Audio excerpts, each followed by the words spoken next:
Halo adik-adik semua, kita kembali belajar di tematik 9, subtema 3, dengan tema manusia dan benda di lingkungannya, pembelajaran 4 untuk kelas 5.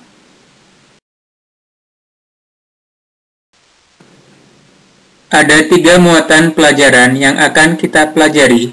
Yang pertama, PPKN. PPKN akan belajar tentang menjelaskan pentingnya menjunjung persatuan dan kesatuan dalam kehidupan sehari-hari.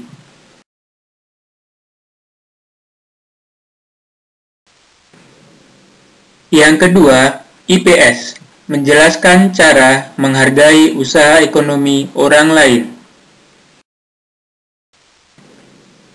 Yang ketiga, bahasa Indonesia, bermain peran memerankan sebuah iklan secara berkelompok.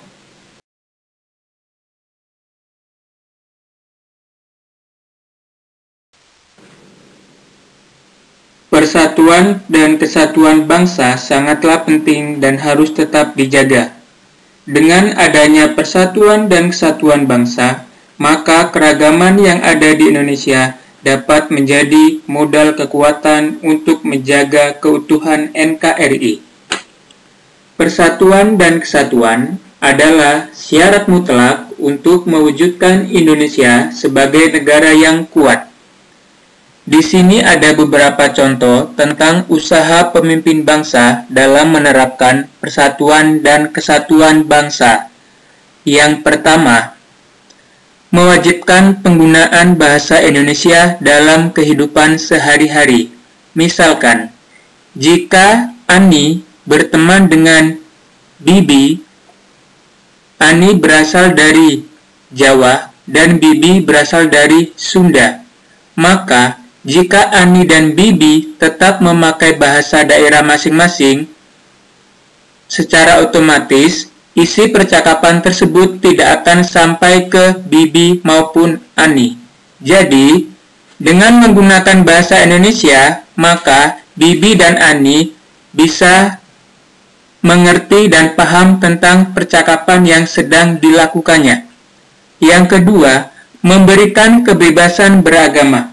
Ingat ya, kebebasan beragama diatur dalam Undang-Undang Dasar 1945 Pasal 28E Ayat 1. Jadi, setiap warga negara Indonesia berhak memilih dan menentukan agama masing-masing. Tidak boleh dipaksa. Yang ketiga, menjunjung persamaan hak dan kewajiban setiap orang. Hak dan kewajiban setiap orang diatur dalam Undang-Undang Dasar 1945 Pasal 27 Ayat 1. Jadi, setiap warga Indonesia memiliki hak dan kewajiban yang sama.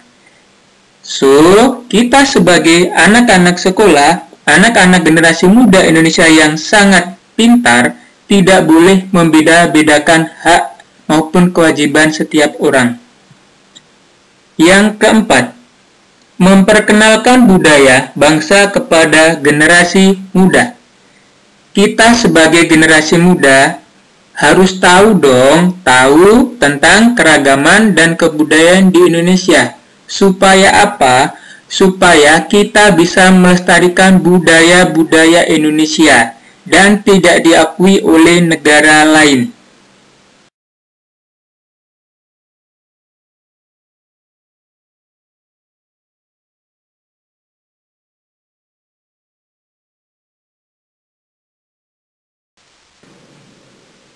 Contoh sikap yang tidak mencerminkan persatuan dan kesatuan. Yang pertama, bermain hanya dengan teman sesuku saja. Yang kedua, tidak memiliki sikap menghormati dan menghargai orang lain. Yang ketiga, tidak melaksanakan kewajiban dengan baik. Yang keempat, menolak hasil musyawarah yang tidak sesuai dengan keinginannya. Jadi, masih banyak lagi contoh sikap yang tidak mencerminkan persatuan dan kesatuan. Coba kalian berpikir, tulis contoh-contoh lainnya. Bisa ya?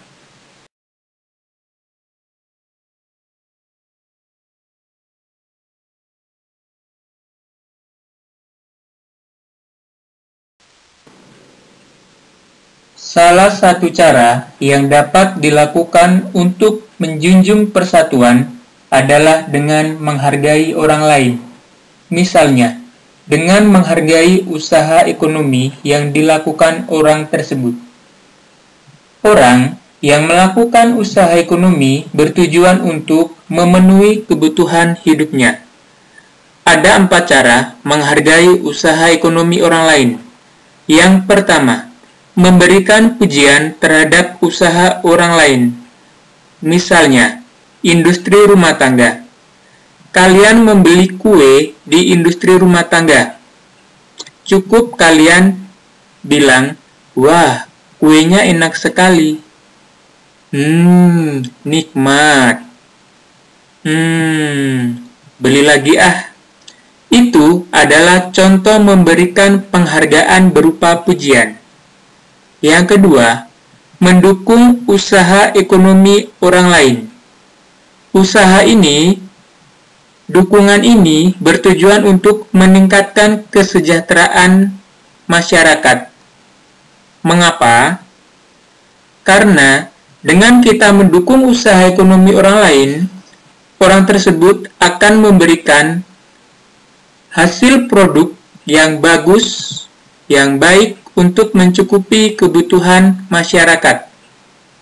Yang ketiga, menggunakan produksi dalam negeri. Ingat ya, produksi dalam negeri itu ternyata sangat bagus loh. Banyak sekali motifnya, banyak sekali keragamannya. Bahan-bahannya pun sangat bagus. Jadi, kita harus menggunakan produk dalam negeri. Yang keempat, membayar dengan jumlah yang telah disepakati. Dalam jual beli barang, tentunya ada harga yang sudah diberikan pada harga barang tersebut. Maka, jika kita membeli barang tersebut, harus membayar sesuai harganya. Ingat, tidak boleh dikurangi, tidak boleh dilebihkan, harus pas.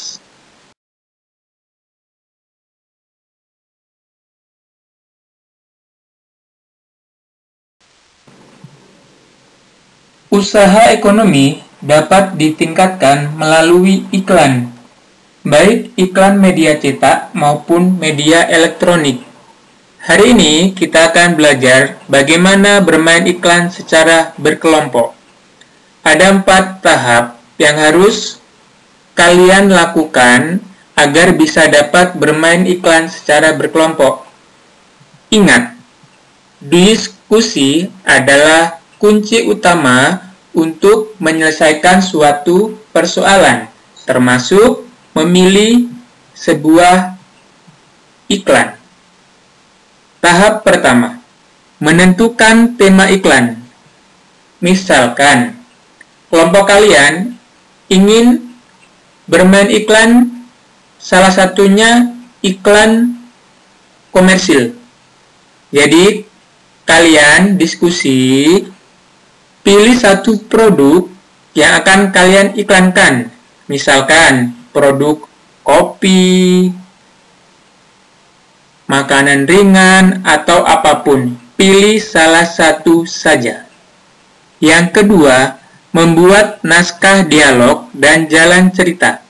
Setelah kalian menentukan tema iklan, tadi kalian mengambil tema iklan kopi. Jadi, saat kalian membuat naskah dialog, ceritakan tentang keunggulan atau kejadian yang kalian lakukan untuk membuat kopi, dan setelah kalian membuat kopi, bagaimana rasanya kopi tersebut setelah kalian minum. Ingat ya, jalan cerita harus jelas. Supaya apa? supaya pembaca atau pendengar bisa memahami maksud dari iklan yang kalian buat. Yang ketiga, mempelajari naskah iklan. Setelah kalian membuat dialognya, wajib kalian pelajari naskah iklan tersebut. Biar apa? Biar saat memperagakan bermain iklan, kalian lancar dalam membuat atau menyampaikan tentang iklan kopi tersebut. Yang keempat atau yang terakhir, berlatih dengan kelompok. Berlatih adalah kunci utama untuk memperagakan suatu iklan. Dengan semakin sering berlatih, maka iklan dapat diperagakan dengan baik.